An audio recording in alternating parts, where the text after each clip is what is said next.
जानकारी दे रही हूँ कि मैंने केवल जनजाति समाज के लिए सत्र बुलाने की बात कही थी। अब इस विधेयक में ओबीसी आपका अन्य समाज का 3% और एससी समाज का 1% और 32। तो ऐसी परिस्थिति में मेरे सामने अब ये आ गया कि जहां 58% पर कोर्ट अवैधानिक घोषित करता है तो ये बढ़कर 76 हो गया।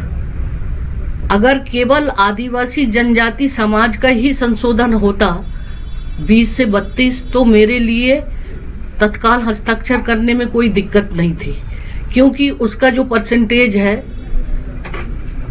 उसका जो डाटा सरकार के पास था तो वो उनमें कोई दिक्कत नहीं थी। अब चूंकि 76% ओबीसी का और 13% एससी का और अन्य का, ऐसे 76%, तो ये जो एक तकनीकी पहलू आया है कि मेरे सामने ये देखना है कि क्वांटिफाइबल जो डाटा है वो उस डाटा की जानकारी लेना।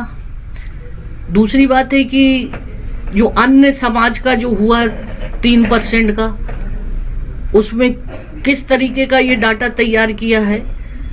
तीसरा, ये तमाम जो है ट्राइबल का जो रोस्टर की तैयारी क्या है, क्योंकि ये सब 2012 के, तो इनका रोस्टर बना कि नहीं। कल को भविष्य में फिर वैसे ही स्थिति हो जाएगी जहां 58% को पर कोर्ट जब उसको अवैधानिक करता है तो 76% की स्थिति में क्या होगा।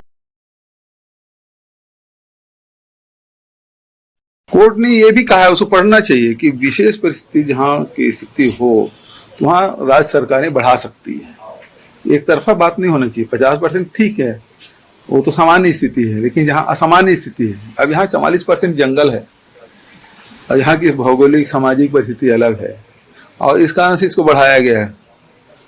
तो उसमें ईडब्ल्यूएस को भी मौका है।